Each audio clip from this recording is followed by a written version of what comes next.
नमस्कार।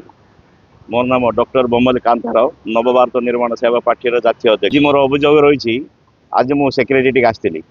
कारण मु 2021 नवभारत निर्माण सेवा पार्टी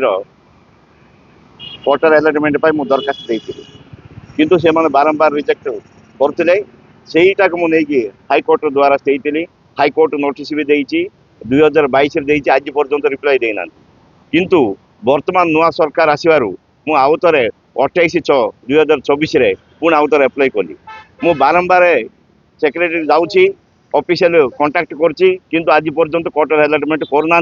से दरखास्त कोर्ट अच्छी कौन अच्छी कोर्ट जाइए से जाना से पचारे क्वार्टर खाली ना आपण मैंने पाइबे न पाइबे आम कहीपर ना सीएम अफिसर बुझिले आम जहाँ भी कहूँ आम पाखे कौन सी मेसेज ना किंतु वर्तमान भुवनेश्वर रे जो 4 नंबर रे कांग्रेस भवन साइड रे जो 4टा 5टा लेखे क्वार्टर गुड़ाक जन जन मारी बसुँच अलग पेनसन से माने बड़ा भी दौरान यह कोर्ट चलती अन्य मान 2टा 3टा क्वार्टर भी मारी बसुँच आम दल को नवभारत निर्माण पार्टी को न देवार कारण कौन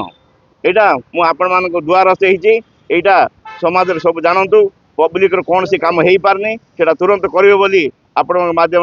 इच्छा कर जो संगठन गुड़ाक आज मत ना देखते जो रईसार पाखे मुझे आज द्वारस्थ होती मो लिस्ट देखेले अन्य संगठन गुड़ाक ना देखी किंतु राजनीति दलर जोटा कि लोकंर काम लगे जो लोक सेवा करेंगे लोकंर सचेतन करेंगे लोकंर अधिकार देवाई जो मैंने आसुँच क्वार्टर ना लिस्ट भी रखी ना आर उद्देश्य कौन आम जापारूँ एटा कौन कर सरकार व्यवस्था कौन एमानकर इच्छा शक्ति अच्छी जे अन्य राजनीतिक दल को न पोषेकी एमान निजर अत्याचार करने एमानकर मनमुखी शासन करने एमानकर गोटे षड्यंत्र चलती।